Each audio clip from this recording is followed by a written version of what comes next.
Let's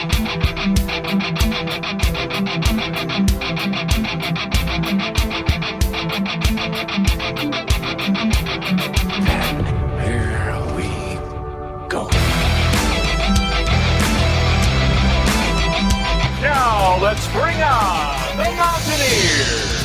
Goes around about after 50, the 10 to 5. A touchdown with Virginia. He did it. He did it. That's what Dwight Beavers and he's gone. Touchdown. Tavon Austin. As the hills of West Virginia resound with the sounds of Golden Blue football. They want to have a 7-on-7 drill. We want to make it a fist fight. Nothing cheap, nothing dirty, but West Virginia football. From the heart. Streaming. It's Mountaineer pride. Once a Mountaineer, always a Mountaineer. Leave no doubt tonight. No doubt. They shouldn't have played the old Golden Blue. West Virginia is a special place. People of the state that have great pride in this WV logo. Ain't no stopping the Golden Blue. It is a great night to be a Mountaineer wherever you may be. And now it's the show brought to you by Mountaineer fans for Mountaineer fans, the Country Roads Webcast. What's going on, Mountaineer Nation? Welcome into Season 6, Episode 168 of the CRW podcast after a very vital West Virginia victory here for our Texas Tech review and reaction. And joining me to help me discuss it, of course, my co-host, Steven. What's going on, brother? What's going on, everybody? I got these got the golden blue glasses on, sipping this Kool-Aid, man. Oh, Told you guys if we won this game, it was gonna happen. He did. He said he would change his tune, and he literally did. Showed up, popped on here with the golden blue glasses, and literally had the Kool-Aid drinking it, man. I couldn't have laughed harder, couldn't have been happier to see it. And I think a lot of Mountaineer Nation's feeling that way. They're starting to feel like, the way that I put on the post-game show was, we haven't necessarily turned a corner yet, but we're inching up close to it and maybe coming around the corner a little bit right now with some of the things that we've been seeing. But having said that, Steven, we'll just get into some opening thoughts here. I know you didn't get a chance to be on the post-game show traveling back from Morgantown. So kind of give me your opening thoughts, your takeaways from the game, being there in Morgantown, the atmosphere. I know that you were one of the loyal ones that stayed till the very end and, was loud and proud, rooting on the Mountaineers to get that final stop to seal the big victory that we needed over Texas Tech. But what were your takeaways from the game? A couple of big things. I think that playing in the nasty weather that we played in, I think that the defense deserves a little bit more credit than what they're even getting right now. I know that a lot of people are praising them, but that was a gritty win for our defense. I think anybody that watched the game knows that our offense played very well in certain areas, and then in other areas we definitely need some improvement. But overall, I think that the team really showed up ready to play.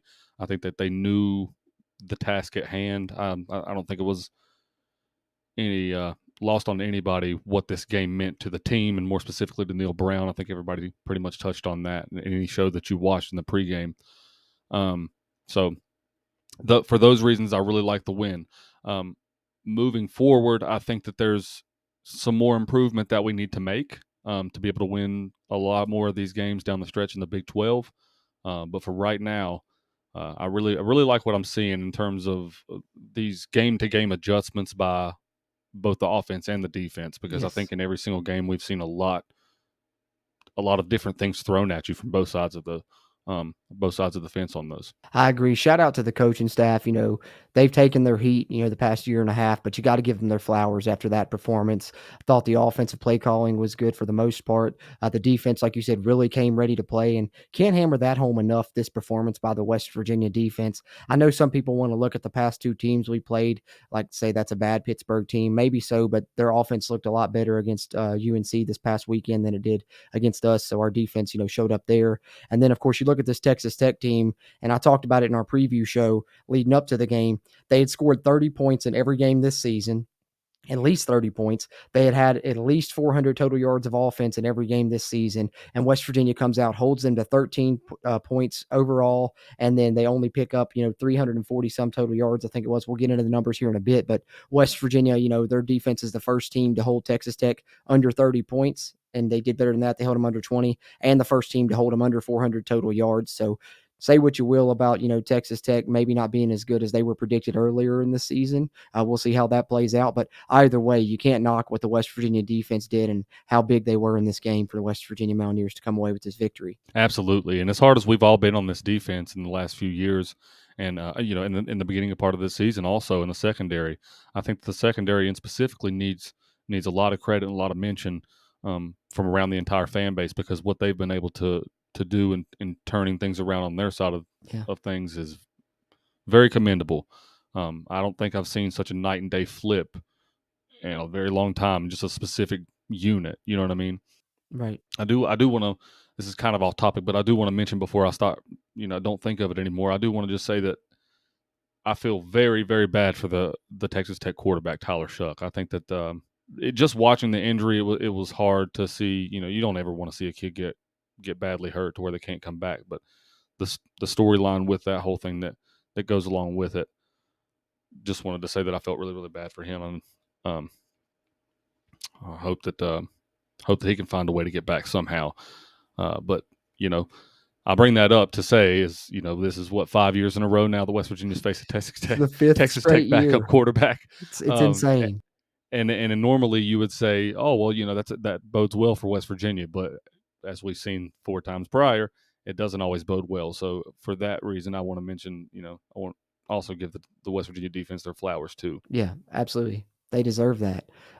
They had struggled against the backup quarterbacks in the past, and I hated to see the injury to Tyler Shuck. I didn't find out till after the game in Nico's press conference that they're both from the same high school. Actually, both played for Hamilton High School. So Nico shouted him out, and that was pretty cool. But hopefully he is able to bounce back. But when he went down, in addition to feeling bad for him because he's a guy that's had to battle back through his career and battle injuries already to get to where he is, I was worried at that point because I knew how West Virginia had struggled against those backup quarterbacks. So was anxious to see how it turned out. And at that point, West Virginia's defense had been playing lights out. When Tyler Shuck was in the game, Texas Tech had ran 12 plays on offense and had only gained 20 total yards. So when Baron Morton came back in, I kind of jotted it down in my notes. It was like, well, this changed the momentum. But even then, as you said, the West Virginia defense continued their great play really for, 3.5 quarters. They absolutely dominated this football game. And I think Neil Brown mentioned in his post-game interview on ESPN Plus that Texas Tech really only had, that one drive, which was the one in the fourth quarter that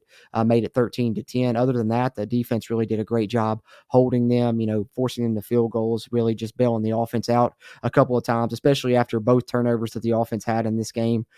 One time they turned around and was able to force a Texas Tech field goal. And then the second time Texas Tech didn't get any points off the second West Virginia interception. So the defense really came to play. Absolutely, they really did. And you mentioned those two interceptions by Nico. I might be a little biased when I say this because I'm such a Nico fan. I would go as far to say neither one of them. You could make the argument, Definitely only one you could say for sure. The second one, 100% not on him. Second one was really obvious because it bounced off Devin Carter's hand, but even the first one was also on Devin Carter, I believe, because Devin Carter on that route got jammed at the line. He knew the ball was going to him, and he cut behind the defender. If you know that you're on the primary route, cut in front of the defender, and do what you can to play defense on that pass when you know that it's going to the guy. Yeah, that's what I was going to say. When you see him when Nico throws that pass, I would love to see him, fight and try and play defensive back at that point and break it up when he sees the guys jumped in front of him. Right. Which, like I said, I might be a little biased because I'm a big Nico guy. But just seeing the way that the play unfolded, they telegraphed that pass from the jump. I knew where it was going from the time the ball was snapped, and I wasn't alone on that, I don't think. So I was watching Devin Carter that entire play, and the whole time everybody's mad at Nico, and I'm over here like, that's not on Nico. Nico threw the ball where the ball was supposed to be. It's on the receiver to be where that ball is supposed to be thrown. So I do want to say that I think that Nico looked very, very good in his first collegiate start. I think that to pull out a win in a conference game, in a nasty weather game, with a lot of those things not going in your favor, I think Nico did a very, very good job. And I also want to touch on the fact that Nico, I believe, it originally happened, I thought he was going to be out of the game because the way that he got tackled on that one and his shoulder hit the ground, it looked like somewhat of what happened to Tony Romo whenever they drove his shoulder into the ground back in the day. I don't know if you remember that injury or not. Oh yeah, I remember that. But the kid is gritty and he's got heart, and that's just two more things that you could add to his resume and things to love about the kid. The kid knows how to get the job done. I mean, he's just got something Yeah. to him that he gets wins. He knows how to win ball games. I think that's one of the best things you can say about him. And I'll get more to Nico in a bit, but I wanted to come back and talk a little bit about the receivers. As you mentioned, that first Nico interception, which I'm sure you being at the stadium had a different perspective than I did, because I was certainly frustrated with Nico watching it with the naked eye. I haven't got a chance to rewatch it, but I thought he stared him down and threw it a little late. But either way, it's a play that we can't have. We've done a good job not turning the ball over. Reverted a little bit in this game, but I thought it wasn't nothing that's not going to be correctable moving forward. And especially as Nico gets more reps, he'll get better at that. But in turn with what you were saying, to kind of go along with that, I thought the receivers kind of, let him down a little bit at times this game. And that's something, I don't want to get into too many negatives. Of course, we try and accentuate the positives, but we don't ignore the negatives here on the show. Those are talking points we can talk about too here on the podcast. So we got to talk about those a little bit, even though it's way more positives coming out of this game. We're super excited. You've seen Steven with the gold and blue glasses on. I don't have any, but if I did, I'd be wearing them too. I'm a known climb truster, but I thought the receivers left a lot to be desired in this game. I know there was a couple of screen passes. I know we ran a couple to Cortez that I thought could have broke. And it's nothing against Cortez. I thought that he did well on those plays. I think that what I mentioned in the post game was I would like to see us run that to maybe Gallagher or to Jaheim White or somebody like that, because I thought they really could have broke long distances. And you mentioned Devin Carter, and I really don't want to knock on the guy because I know he's got a ton of potential, and I think he's going to make plays for us this year, but just wasn't his best game. Sometimes it's not your day. You mentioned that play, and then later in the game there was a play they set up a screen pass for him, and it's literally just him one-on-one with the defender. If he makes the guy miss, it's going to go for at least a first down and probably a lot more, and he gets shoestring tackled by the guy. And that's, Devin Carter's a guy that's a big body that you would expect to kind of break tackles like that. And especially when you have plays in this game where you knew they were going to be man to man and you have one-on-one situations on those screen passes. And I thought West Virginia had 2 or 3 of those that potentially could have broke if the receivers could have just made one guy miss. And, you can talk about issues with drops, but that's something that I've seen that's been lacking with this receiving core thus far. They've really struggled to break tackles. The only time I can think of a receiver really breaking tackles has been Rodney Gallagher in this game when he took that one end around handoff, made a nice spin move, then broke through some arm tackles. For the most part, the first man that's got to our receiver on these screen passes this year has made the tackle. I mean, I'm looking to see a guy make a guy miss and turn a screen into an explosive play. We need our receivers to step up in that aspect, because outside of the Duquesne game when Hudson Clement got loose for some big plays, and I think he'll get behind the defense some throughout the season. But if we're going to incorporate these screen passes that I thought were really well designed off some things that we've had success with earlier this season, some of our run play designs, they incorporated screens on the backside of those, and it really caught the defense off guard. But we're going to need our receivers to step up and break tackles and make more plays, I think, Steven. Yeah, I believe so too. And I think that if it's any group that has shown that they have very consistent weaknesses, it's probably the wide receiver group. And I think that there's been signs of promise. Like you said, the Riley Gallagher, the end around play, which wasn't even a pass play, I thought looked to me that just proves if we get Roddy the ball in space, he can make plays. Right. Touching on Devin Carter, though, from everything that I've seen on highlight reels from him at NC State, from everything that I've heard about him through the offseason, through everything that I've seen this season and the type of physicality that he potentially can have, and just his overall potential, I guess, like you said, I'm just not seeing it so far. I mean, I've seen more drop passes, and just inconsistent play. I mean, a lot of times, even on those end around blocking plays, it seems like he lets a guy off a block and lets him get away with that too. So. I don't know what's going on with that kid, but I really hope that he turns it around. But one guy that you didn't mention that I really think that deserves some credit in that particular aspect is Cole Taylor.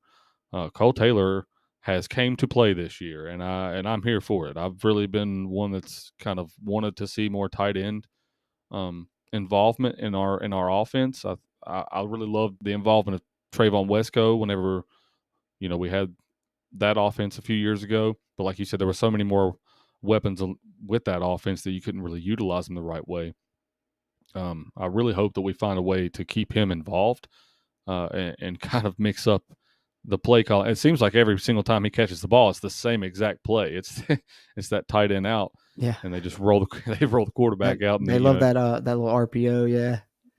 yeah. Which, I mean, if it works, it works. I'm not That's going what I'm to saying. hate on it if it's working. That's That's not what I'm right. saying. But I just think that down the line, teams are going to start to key on that when they see that play. They're going to know what's going to happen. Yeah, I'm hoping that they maybe design something off of that because that's one thing I've noticed this season, especially like, and I want to shout out, Chad Scott as the offensive coordinator involved in the game plan because I'm sure he's helping assist with some of this. Of course, Neil Brown's the one calling the plays, and I thought there was a lot of good things coming from this aspect. But I mentioned it briefly a little bit earlier. But you saw, throughout this season, we've had a lot of success on that stretch outside zone, and then in this game, you saw them design some screens that look like that play, and then they've got the screen set up on the backside of it. So if the defense is keying on that, they've got something to go off of it, and I'm sure they'll continue to develop that. And then the little toss play we've been running out of the shotgun, ran it a few times in this game, and then caught him sleeping. That's the Cole Taylor touchdown late in the game on that really clutch drive, which I want to talk more about here, and when I talk more about Nico. But I thought that was a really nice play design because they absolutely thought we were running that toss play again, and Cole Taylor was just wide open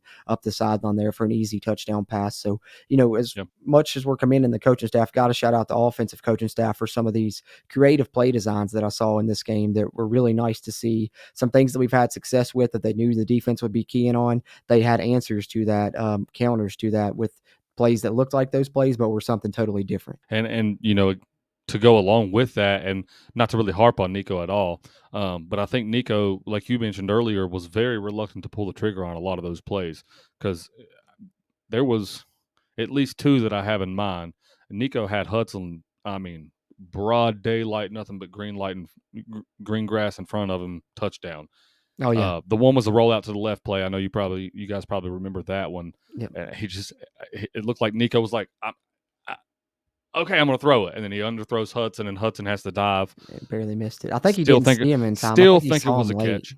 Yeah, it looked like a catch. I heard the stadium roar on the replay. He's seen him, and he was staring him down the whole play. And Hudson, what happened on that play was the defender thought Hudson had stopped in straight line to cross. So you could see the defender kind of jump back and look, and by the time the defender noticed he was 20 yards behind him, it was too late. But yeah, Nico there was just couldn't get nobody to the near ball. him. Yeah. That play has to be a touchdown. I mean, moving forward, Yes. it's got to. Yes, but I don't mean to harp on Nico at all because I think that in your first college start, there's going to be things that missed opportunities and things of that nature, that room for improvement. Yeah.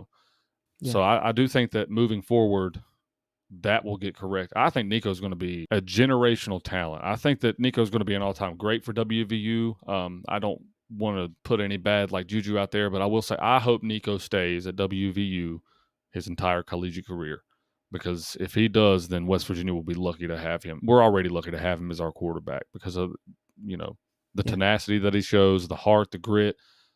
He knows how to win football games, and it may not be pretty all the time, but he knows how to win football games. And for a fan base in dire need of those wins, I'm here for it. And I even love his post-game press conference, everything. He's really buttoned up, polished. You can tell, like, he just has a certain something about him. He just seems like such a leader, such a winner. And I do want to talk more about Nico momentarily, but while we're talking about plays, I did want to talk about a couple other play designs that I liked in the game, and some plays that stood out to me. We mentioned the RG3 end around and some of the play designs that I liked, but also early in the game, I believe it was in the first quarter, they lined up in the diamond formation once, and I really liked the look that they showed there. CJ was to the left of Nico, Traylon Davis to his right, and Jaheim White was the running back behind him in that diamond pistol formation. And they gave a triple option look with CJ as the dive man, and then it would have been Jaheim White and Nico there running the option on the other side of it if he would have pulled it. They handed it to CJ on that play. Didn't gain a lot of yards, but I liked that look, and hopefully we see some more of that. And then, of course, got to shout out the CJ Donaldson touchdown run, Steven, because how about that old school football formation there under center? You get the fullback Luke Hamilton in, you get Traylon Davis in, both in front of CJ, and he just goes straight up the gut power football. You know it's coming. We're running it anyway, and we're punching it in. Absolutely. And CJ too, man, what a traditional style running back he is. You know what I mean? Like, to be, I guess, coming in as planning to play tight end, you plan to be more physical. But the amount of physicality that he shows at that position, very refreshing. You know what I mean? I don't think we've seen anybody with that much physicality at that position since probably KJ Harris. Most of the people that play that are very shifty and quick now, and not that he's not. It's nice. And he can do multiple things. You saw him look good in making a reception in this game as well, and I'd like to see us get him more involved in that aspect too. I think I'd like to see him move him around the field a little bit more. Yeah, absolutely, and I think that kind of would open up our offense a little bit too, and not, because the defenses that we keep facing, eventually there reaches a point in the game, in each one of these games, that the defense just starts running downhill. Mm-hmm. So if we can open that up and get some of our receivers to catch the ball, this might be a dangerous offense, moving down the line. Yeah. It's easier for the offense to improve than, a defense. If you have a bad defense, you're kind of in a really bad spot. But if you have, a decent offense, especially with young players like we have that are, just now playing together, a lot of these guys, they're going to continue to get better as the season progresses. So with a good defense, I think you really have something to build on there. And especially West Virginia, they're good in the trenches. They have a good offensive line, good defensive line. So I think chemistry and big plays from the skill positions will come moving forward. We'll see if that's Nico leading at the helm or Garrett. But speaking of Nico, I wanted to get into him a little bit now, because the one thing that stood out to me with Nico, a few things. Obviously, there's a lot to talk about, but the series that really stood out to me was that last series after Texas Tech scored to make it 13-10. West Virginia's offense, they had moved the ball pretty decently, but they had struggled to score. And it's that time right there where, it's clutch time. You need to have it. You got to score. You got to put a drive together. I thought that they opened up the play calling a little bit. They let Nico throw it around on that drive. And I was really impressed just because it was very clutch the way that he went down, led us down the field, and ultimately to score that touchdown. And the standout play to me was just a really gritty one by him. The play kind of broke down. He scrambled out, hit a pump fake, and then ended up making a 17-yard run that continued that drive. I think that's the one you were talking about where he got tackled onto his shoulder awkwardly. But I loved that play. It reminded me of how Brock Purdy used to terrorize defenses with that crazy pump fake, even if he was past the line of scrimmage. But Nico really impressed me running the football in this game. Believe he was our leading rusher. We'll get into the numbers here momentarily and talk about that. But Nico, like you said, very gritty, strong performance. And I love his, running style as well. I don't think Texas Tech was prepared to see him run as much as he did. He had quite a few carries. And I'm not trying to put the cart in front of the horse or be hyperbolic with this statement, but just watching it, the person that kept coming to my mind while watching Nico was Tim Tebow. Tim Tebow, I like that comparison because it's not that he's so mobile that he's super quick or super fast. Right. It's just that he knows where to run with the football to be able to make plays happen. But I think touching on that, there was besides that run that you just mentioned where he got tackled onto his shoulder, there was another run in the first half that if Turf Monster wouldn't have got him, I think he would have went for 6 on that. That was a 20-yarder, I believe, because I think we had like the two plays in this game. Because we've been talking about explosives, so I did jot those down because those were actually back to back, I believe, or they were pretty close in succession. That 20-yard Nico run where it looked like what could have been 6, and then the double pass where he hit Traylon Ray, and then Traylon Ray hit Cole Taylor, and that went for like 22, which was interesting because it was funny to me because we had talked about Rodney Gallagher being a quarterback in high school and us maybe, throwing a trick double pass with him, but it ended up being Traylon Ray. That caught me off guard and, of course, caught Texas Tech off guard too. And, before we get into the numbers, Steven, I wanted to close out our discussion here by talking about the teams, not only their physicality, the kind of the mentality that they're playing with this season. They seem extra motivated. We've talked about all the motivating factors they've had, from being picked 14th in the conference to all the other things you can name, coach on the hot seat, undervalued players in a lot of different positions. You name it, just a lot of different reasons that this team has factors that have been motivating them, and I think they've been utilizing that. And I really like the mentality of this team. It's almost like we're back to that blue collar, hard edge style, it seems. And I think the coaching staff's done a good job implementing that. And if this is finally their culture that we're getting to see here in year 5, I'm absolutely loving it. And, we talked also about the discipline and how much discipline this team has been moving into this game. And yet again, they had less than 5 penalties. We'll see exactly how many they had momentarily when we pull up the team stats. I only remember one off the top of my head, but they've done a great job not having turnovers, doing a great job not having costly penalties. So what do you got to say about, the coaching staff and the culture that they've instilled here? in year 5, it looks like, I think we have enough of a sample size now with 4 games to say that it's certainly improved from what it has been. And we're starting to see what we were kind of promised with Neil Brown early on, that we expected to see that we hadn't seen over these first 4 years, is that attention to detail and potentially being a program that does the little things right, does the fundamentals right, good blocking, good tackling, and doesn't beat themselves. Low number of penalties, usually wins the turnover battle. And how do you like West Virginia being this type of team that we've seen so far this season?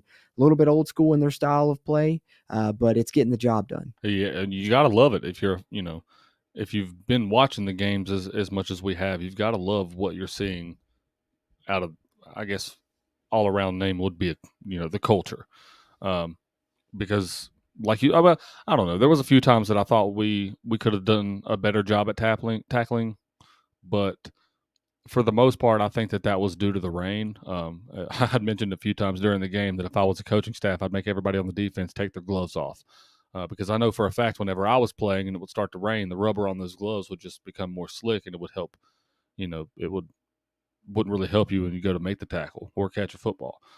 So I think that could maybe be attributed to some of those, because for the most part, all year round, we've been doing a great job of making tackles and making open field tackles, more in particular.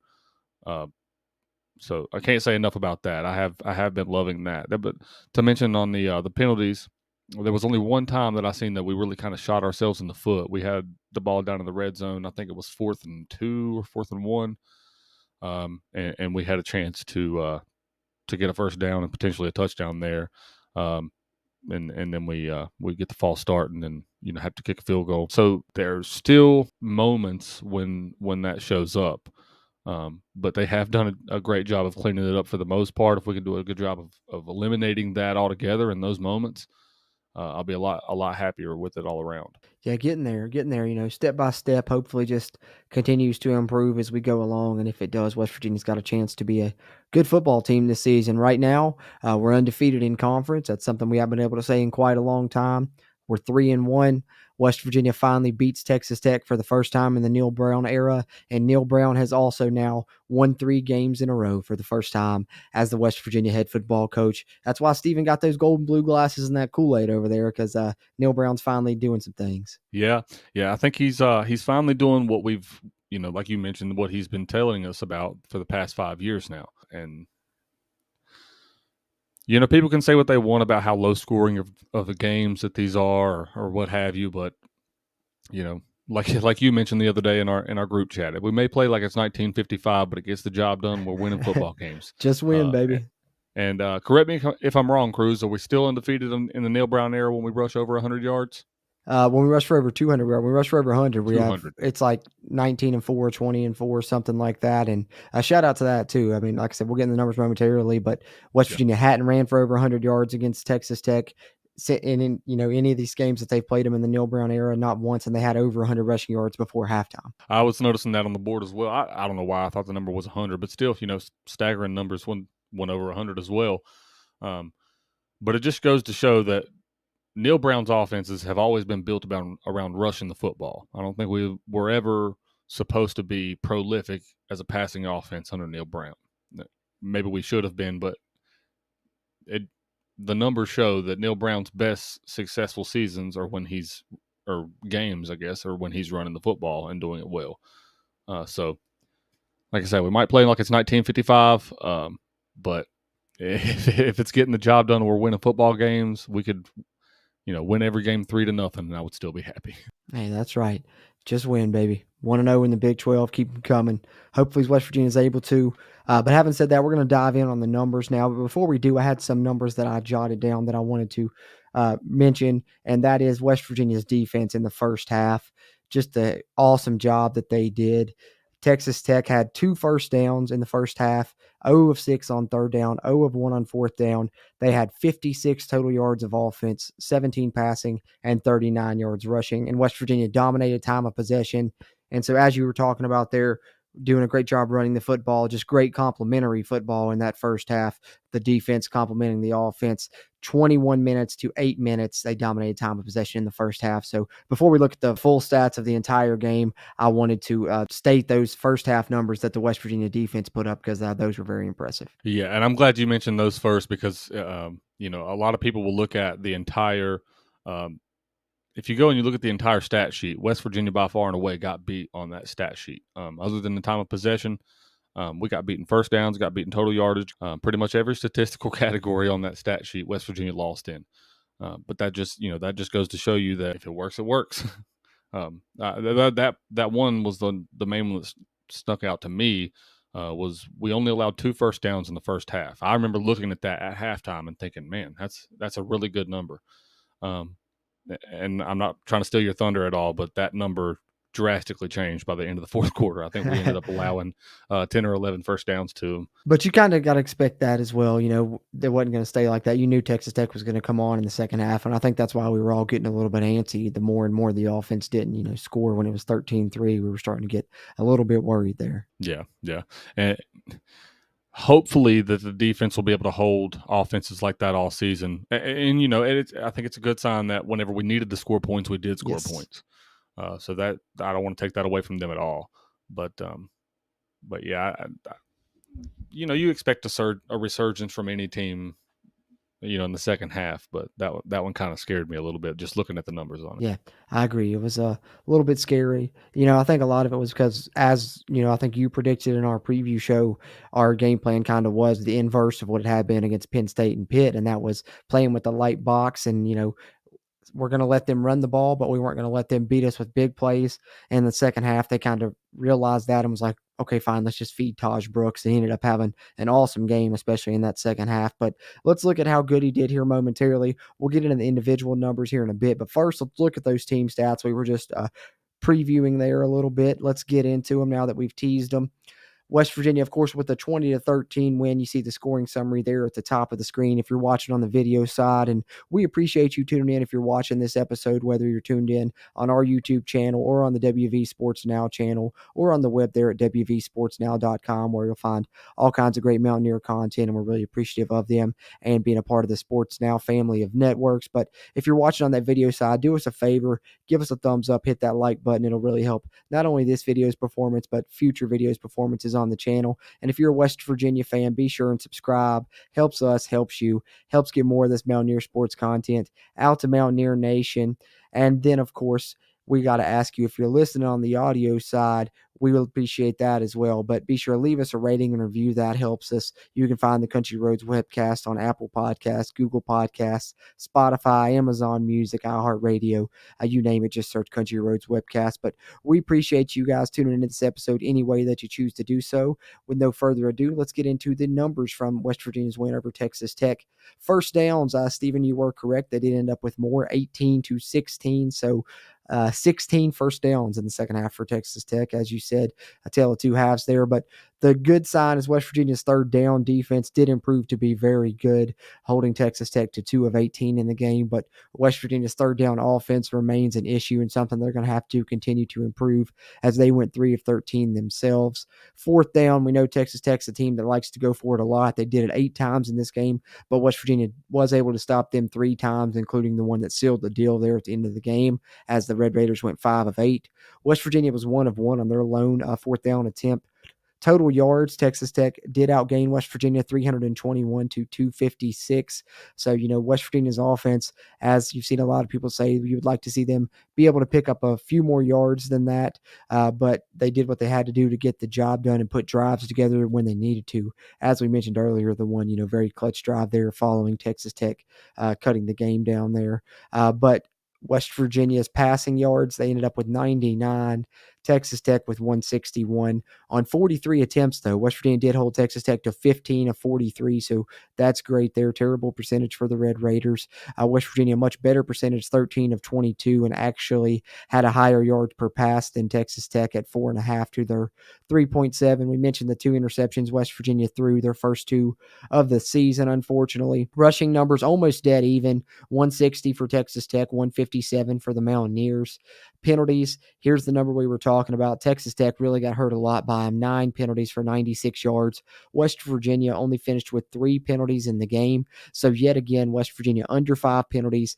Against Penn State, they had 5. Against Duquesne, they had 4. Against Pitt, they had 4. And now against Texas Tech, they've had 3. So they've not only improved from last season to this season, but are almost improving game to game in the total amount of penalties that they've committed. And they've only committed 16 total thus far this season. Last year, through only 2 games, they had committed 19 total penalties. So yet again, just goes to show how much more disciplined this year's version of the West Virginia Mountaineers have been. And then time of possession, we talked about West Virginia dominating it in the first half, and that led to them ending up on the right side of the possession battle for the entire game, of course, outpacing Texas Tech 34 minutes to 25. So team statistics there, Steven. I know we teased them and talked about them a little bit, but now that we see them in black and white there on the screen, anything stand out that we didn't touch on? I glanced at a lot of these whenever they put them up on the board at the game. I went back and looked at them, this morning whenever I was trying to just review of everything. But no, I don't think that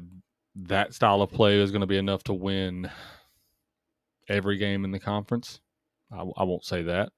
But if our defense is playing as well as they've been, then that's probably going to be not the first time that we see that style of stat sheet going forward in this season. I think we win a few more games just like this. There's definitely the potential to do so. And, just looking at the numbers, holding Texas Tech to 15 of 43 passing and 161 passing yards kind of reminds me of that 2020 West Virginia defense a little bit.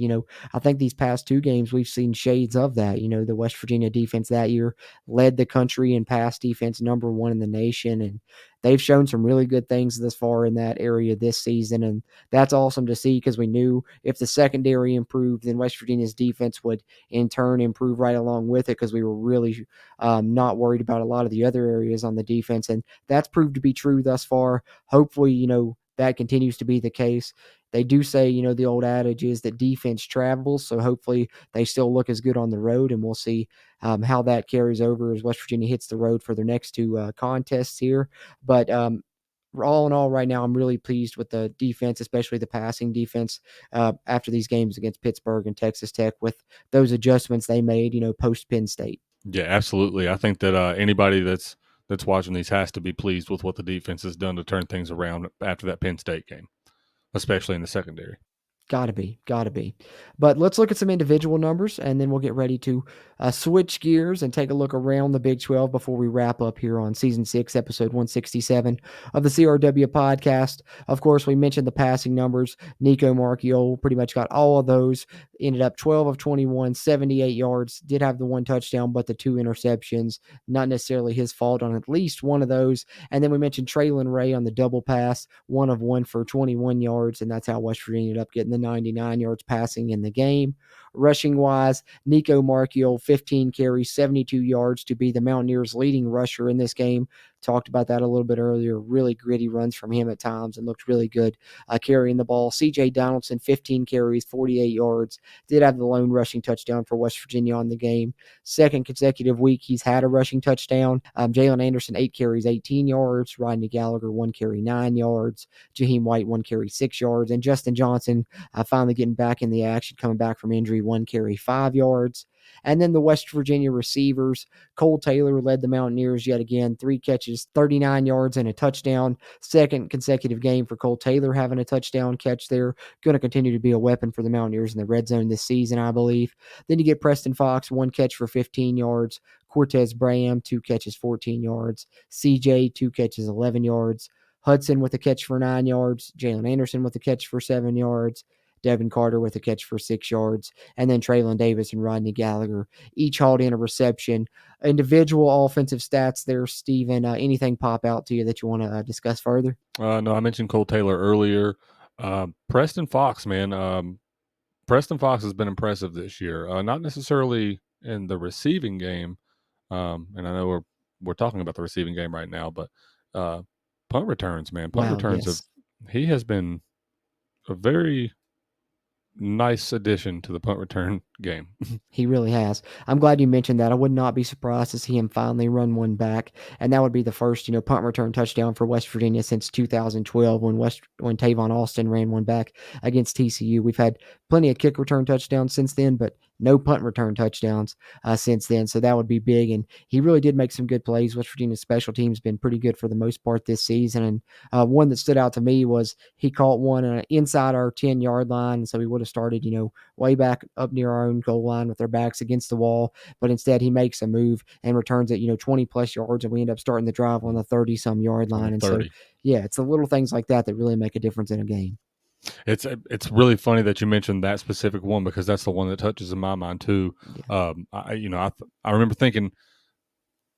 First of all, I remember thinking last week whenever he let the ball hit and then you got a crowd of pit defenders around and then he runs up Oh, yeah. and gets like an extra 2 or 3 yards. Yeah, saved about 10 yards or so. Yeah, and the last person that scared me that much was Tavon Austin. So it would be poetic justice if he was the next one to take a punt return back for a touchdown. I'd love to see it. Hopefully so. Didn't realize it had been that long since Yeah, we it's had been, I seen was that. gonna say over a decade now. It's crazy. Yeah, It is crazy. 2012. So yeah, long overdue, and he looks like he's got the potential to do it. So hopefully he does. As far as individual numbers on offense, I think we've pretty well covered it. Nothing I really want to add there. I would like to see the rushing game have a little bit more than 157 moving forward. Maybe Nico Marchiol get his carry number down just a little bit, just because of the lack of scholarship quarterbacks on the roster. You don't want to risk injury yet again, but I can't complain about that too much because, as I said, West Virginia hadn't ran for over 100 yards on Texas Tech over the past 4 years. So the fact that they finally did it in the first half was big.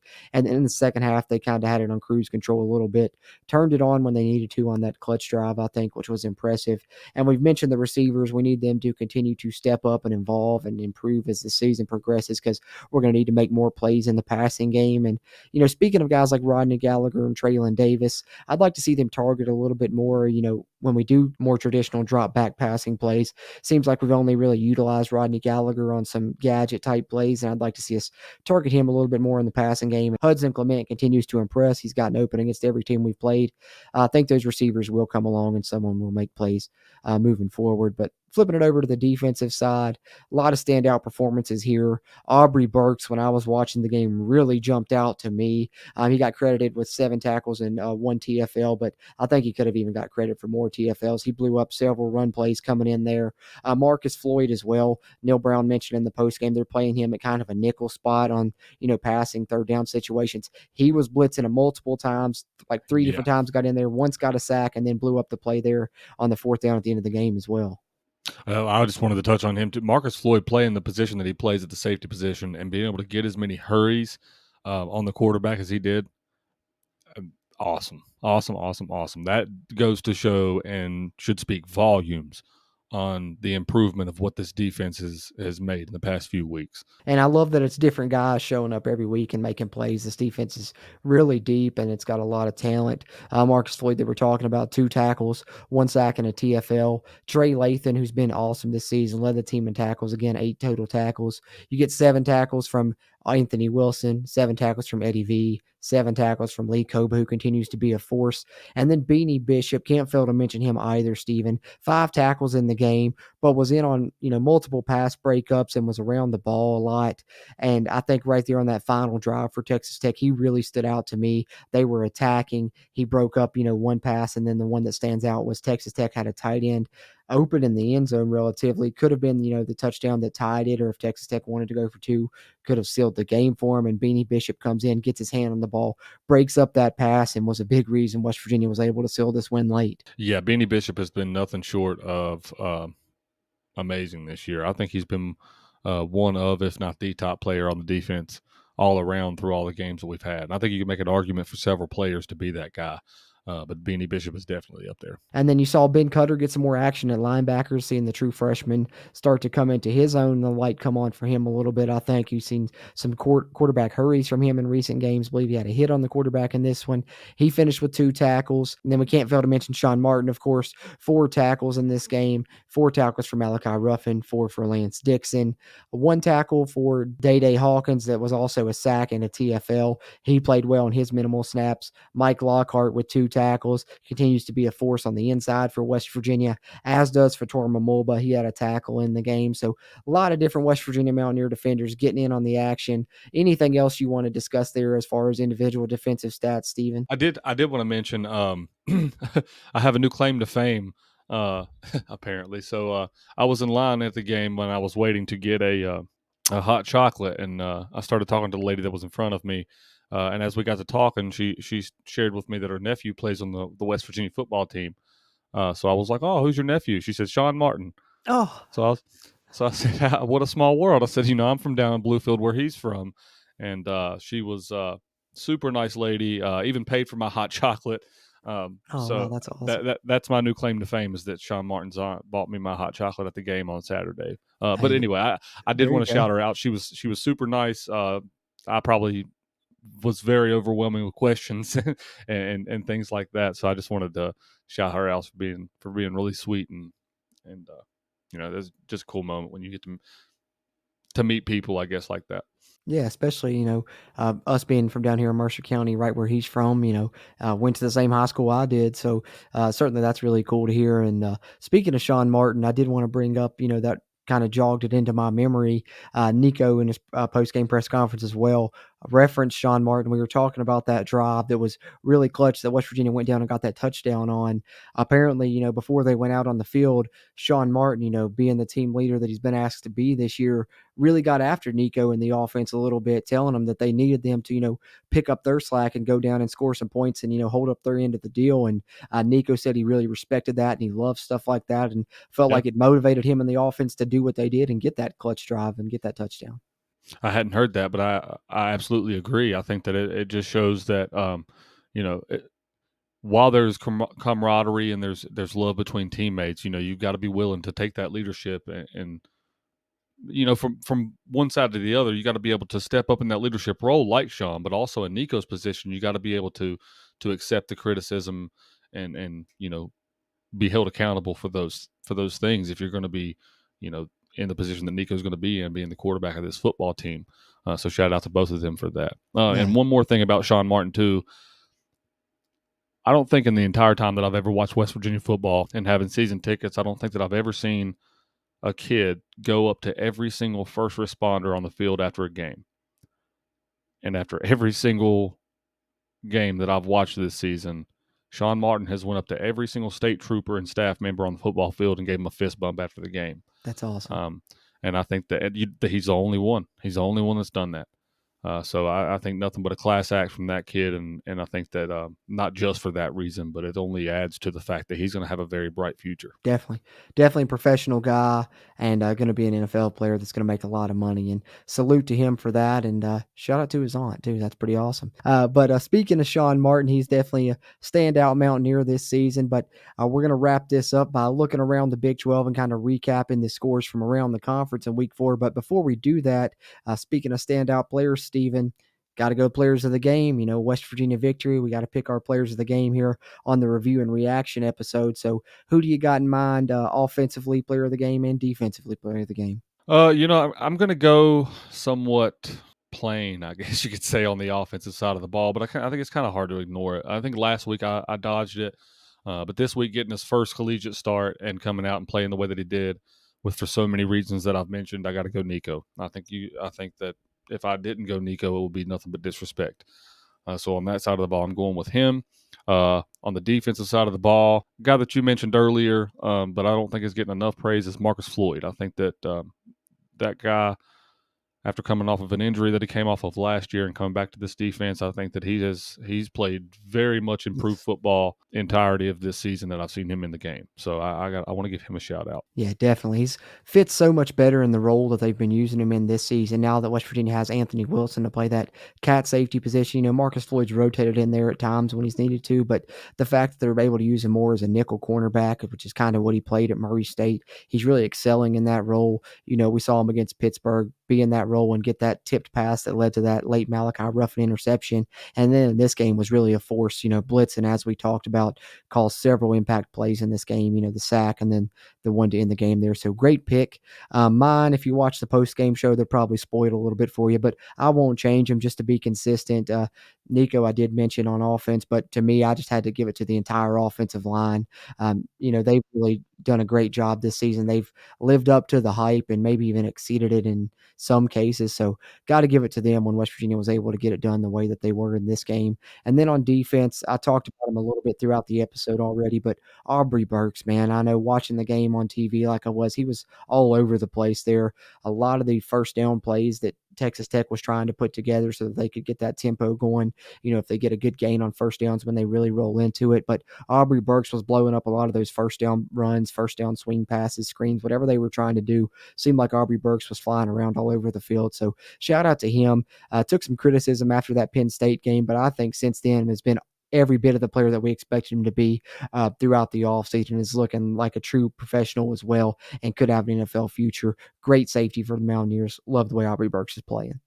Yeah, I'm so glad you mentioned that because I myself was critical of Aubrey Burks after that Penn State game, and he has done nothing but bounce back in a very positive way each and every game since. Definitely. And the good thing that we have here is with this West Virginia victory and how well the defense played, there are multiple players you could have picked out on that side of the ball. I mean, Beanie Bishop, we talked about his standout performance. We mentioned a ton of guys there. So those were just the guys that stood out the most to us. If you're watching on the video side, drop your player of the game in the comments below. We appreciate those interactions as we continue to try and grow the Country Roads Webcast community. But that'll pretty much wrap up our thoughts here on the Texas Tech side of things. Let's take a look here around the rest of the conference at some of these week 4 results here in our final segment here on episode 168 as we take a look around the Big 12.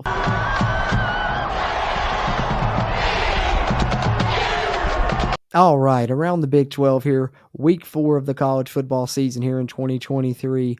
Leading things off, Oklahoma went on the road to Cincinnati, was able to secure the victory 20-6. Cincinnati's defense, showed up a little bit in that game. I think held Oklahoma in check more than some people would have expected and really made a game out of it. But Oklahoma was able to come out on top by 14 in the end, 20-6 over the Bearcats. Not that shocked to see that, but I'm like you mentioned, I think I was a little bit shocked to see how low scoring of a game that one was.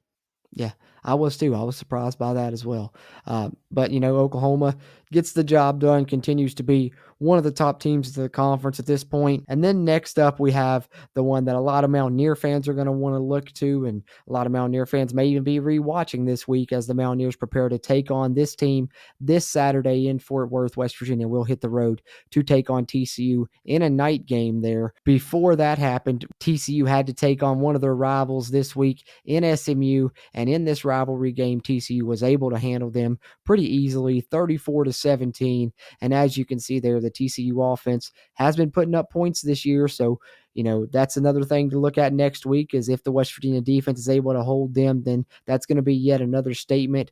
And you all can also look at it, though, and think West Virginia is probably going to have to score a few more points next week. Yeah, I think it's a little bit of both. I don't think that it's realistic to think that West Virginia can hold everybody under 15 points all season long. So I'm like you. You gotta hope that West Virginia's offense can muster enough to be able to score more points to get with these guys. Yeah, something's got to give eventually, but I'd love to be proven wrong and the defense hold everybody under 20 all season long. That'd be awesome, but you never know. It could happen. You never know. To this point, every Big 12 game they've played, they've done that. Yeah, they've proved me wrong so far. So That's right. And hey, shout out to Brad, by the way, because I think we were giving him a little bit of crap in the Q&A stream because his prediction was like 17-10, and we thought there was no way the game would be that low scoring, and he was almost dead on. yeah, he was the closest one in the prediction show, or in the predictions. Shout out to him. Couldn't be here. He's unfortunately stuck at work tonight, so couldn't be here on this episode. But definitely, we know you're going to tune in, Brad. So shout out to you, sir. And Check out the big brain on Brad. Yeah, there you go, Brad. That's for you, Perfect man. moment. But next up, of course, Iowa State and Oklahoma State. Both these teams had been struggling. Ames a tough place to play, and it proves to be yet again as Oklahoma State falls there. Iowa State comes out on top, 34-27 over the Cowboys. I think me and you actually predicted that one correctly. We did. If I'm not mistaken. We did. We took the Glad Cyclones. to see we're not wrong. I think you skipped one there though. Also, Cruz. I think we got. Oh, Kansas I and did. BYU also. I did. You're right. Go back up to that one here.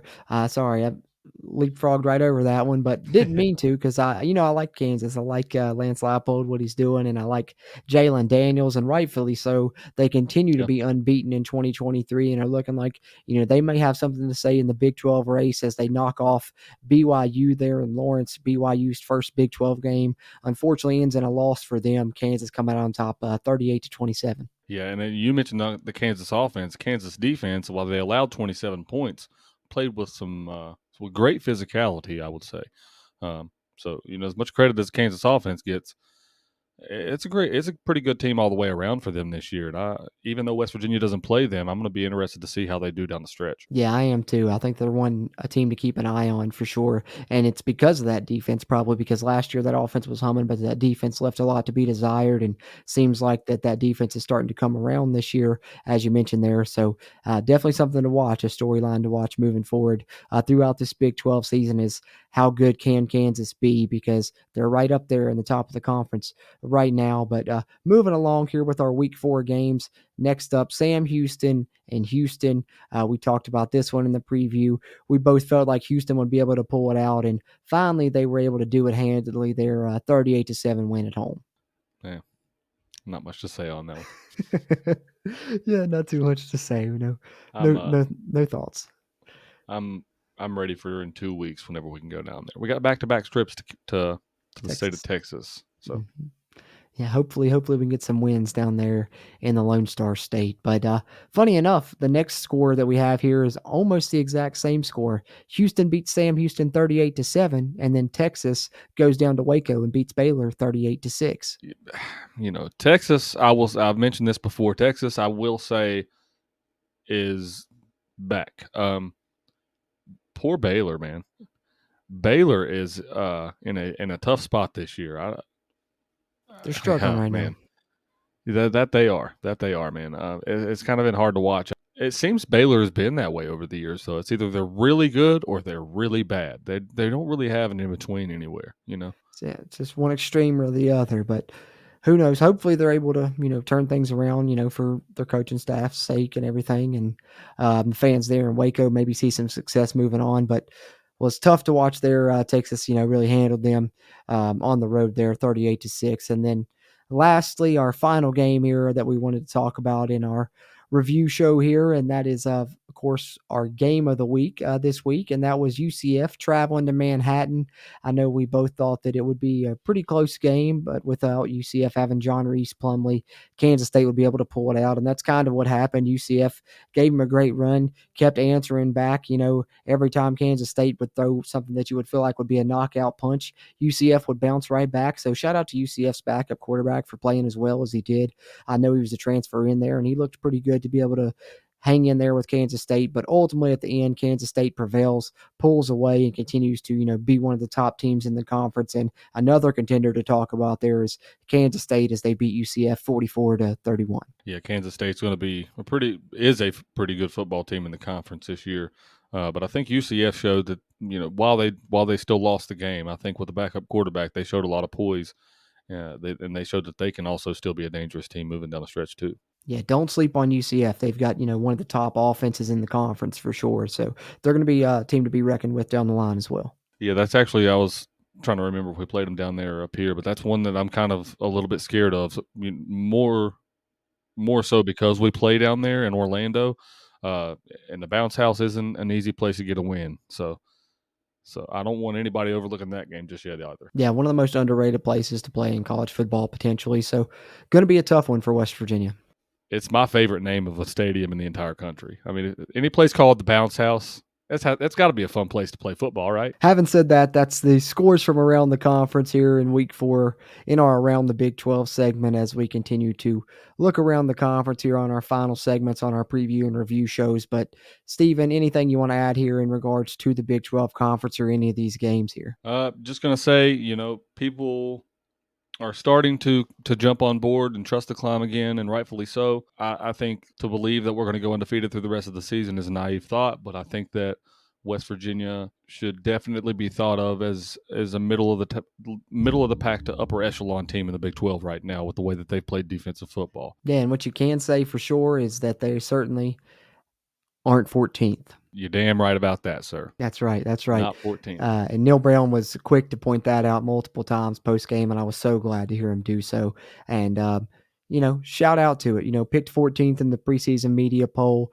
And Texas Tech was predicted 4th, if I'm not mistaken. And we just beat them in the first Big 12 game of the season. So just like we told you guys, there's a reason you should follow us here on the CRW, because we followed this thing closely. And we told you guys this West Virginia team was being underrated heading into this season. You saw us all on the prediction show predict well over what they were being predicted by DraftKings. I told you guys, take that bet on the over 4.5 wins. West Virginia's already got 3 of them in the bag. That's looking like a solid bet, and actually good betting advice for me, which is very rare.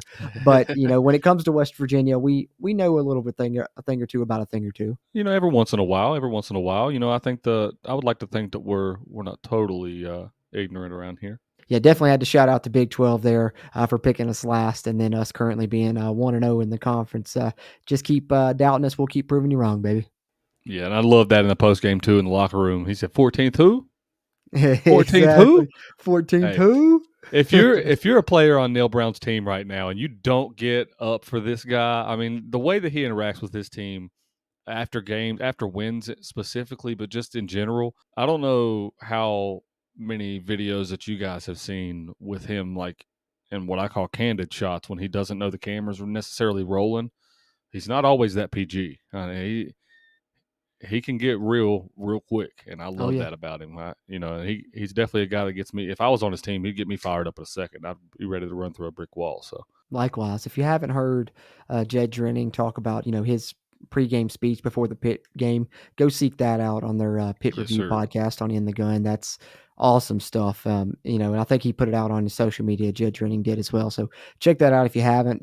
That just goes to show you how Neil Brown's doing, motivating this team and doing a great job of it. In this game, talking about the 14th and proving people wrong, and they went out and did it. And hopefully they continue to do so. And I'm glad you shouted that moment out in the locker room after the game. I've absolutely loved those 2 videos, seeing the team, rally around him and get really excited after these very big wins over Pittsburgh and now Texas Tech, that brings West Virginia to 3-1 overall on the season, 1-0 in Big 12 conference play, 4 games into this thing. Now they're going to hit the road to take on the TCU Horned Frogs. We'll be back later in the week to preview that in our preview and predictions podcast. And then, of course, we want to hear your all's predictions in our prediction and Q&A stream that'll be coming up later this week as well. Tune into our social media to find out exactly when that'll be. Follow us on Twitter/X at WVU Country Roads, and then we're Country Roads Webcast on Facebook and Instagram. But having said that, Steven, I think that pretty much puts a bow on us here on episode 168 for the most part. We've talked, kind of gave our takeaways, dove in on the numbers, took a look around the conference. But anything else that we didn't mention that you wanted to tack on here at the tail end before we close things out? Nope, I think I pretty much touched on everything that I wanted to give a shout out to today. Likewise, I'm in that same boat. So with that being said, we will wrap it up here on the CRW podcast. Appreciate you guys tuning in, whether it's on our YouTube, the WV Sports Now channel, WVSportsNow.com, or on the audio side on any podcast platform. We appreciate you viewing or listening to this episode and hope you return for the TCU preview coming later this week. And we'll have plenty of Mountaineer sports coverage coming on our YouTube channel here on the Country Roads Webcast. So be sure to subscribe to us if you're watching on the video side. And if you're on the audio side, hop over and do that, where you can get some bonus West Virginia content as well. But having said that, for my co-host Steven, as always, I'm Jordan Cruz. And until next time, let's go Mountaineers. If you really want to know, then come on, let's go. Take a stroll down those